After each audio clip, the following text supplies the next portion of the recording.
If you can control a man's thinking, you do not have to worry about his action. When you determine what a man should think, you do not have to concern yourself about what he will do. If you make a man feel that he is inferior, you do not have to compel him to accept an inferior status, for he will seek it himself. If you make a man think that he is justly an outcast, you do not have to order him to the back door. He will go without being told.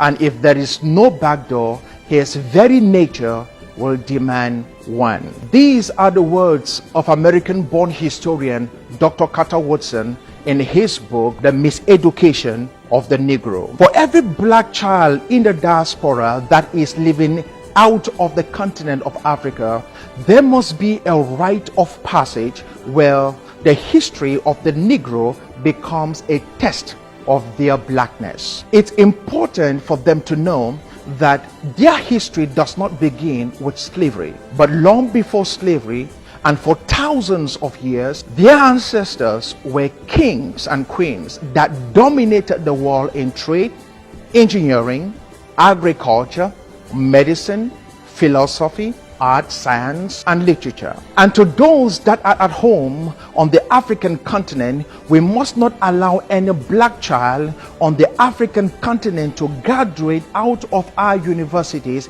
if that individual has not yet been taught the history of the African from an Afrocentric perspective.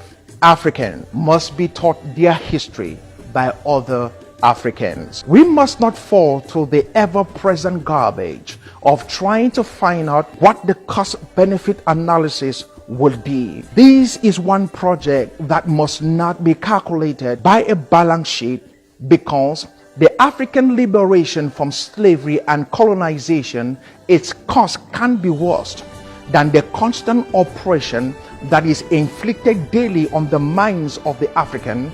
And this is true to those at home and abroad, that is, Africans on the mainland and those in the diaspora. This freedom cannot be postponed for another day. It must be today. I hope you understand that the history of the African is not mere song, dance, and the Bushmen of the Kalahari, that is the Sand people. Africa's history is a whole lot more than that. Africa's history is mathematics. Ancient Kemet, for more than 35,000 years, had texts on math, including multiplication, division, fraction, and formulas on geometry to calculate the volumes of shapes and areas like that of the pyramid. You will find in Riyadh mathematical papyrus that was found at the memorial temple of Pharaoh Ramses II, popularly known as Ramses the Great, that Africans, aside from doing complex geometry,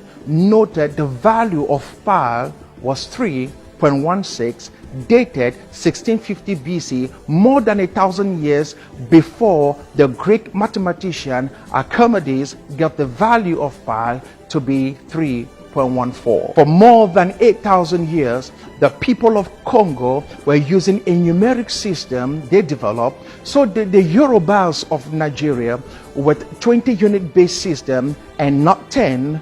And most scholars agree that this system demands much more abstract reasoning.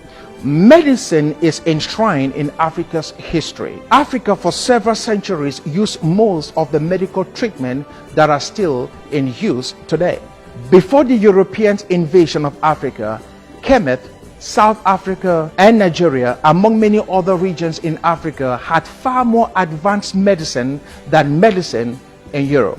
These are some of the medical procedures that were known to Africa long before Europeans started practicing them. Procedures such as broken bone setting, bullet removal, skin grafting, autopsy, filling of dental cavity, installation of false teeth, cesarean section, vaccination, and anesthesia. I'm sure you will think I'm crazy that there were more or many advanced cultures performing surgery with antiseptic. The history also dominated the oceans for thousands of years, crossing the Atlantic for thousands of years before Columbus with exceptional navigational skills. With the ancient Benin city wall covering over 65,000 square kilometers of community land, the city of Great Zimbabwe and the pyramid of Kemet, among many others, are just a few examples of Africa's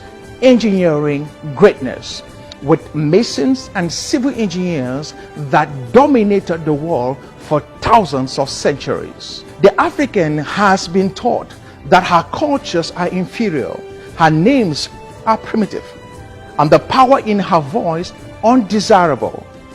In the name of religion, you have abandoned your names for those of your colonial slave masters. The Western colonial masters have brainwashed the African to believe that what is white is godly and that which is black is evil. So the West has given to the African a white Jesus and a black Satan. So much that Jesus looks like Prince Charles of Great Britain with blue eyes, and Satan looks like me, black. That means God is white. If Jesus Christ, his son, is white. We are subconsciously made to believe that if we were to go to heaven, we will be in the congregation, somewhere in the back, around the gates, segregated by skin color, because God is white and the African is not. And because black is primitive, savages, and unrighteous in the minds of our colonizers. Meanwhile, Arab Muslims continue to kidnap and sell black Africans as slaves, a tradition dated to the 6th century when Prophet Muhammad himself bought, sold, and captured slaves as well. Africans must therefore breed a new generation of teachers with an Afrocentric perspective, ready to pay any price, anywhere, to resurrect the buried and forgotten history of the African.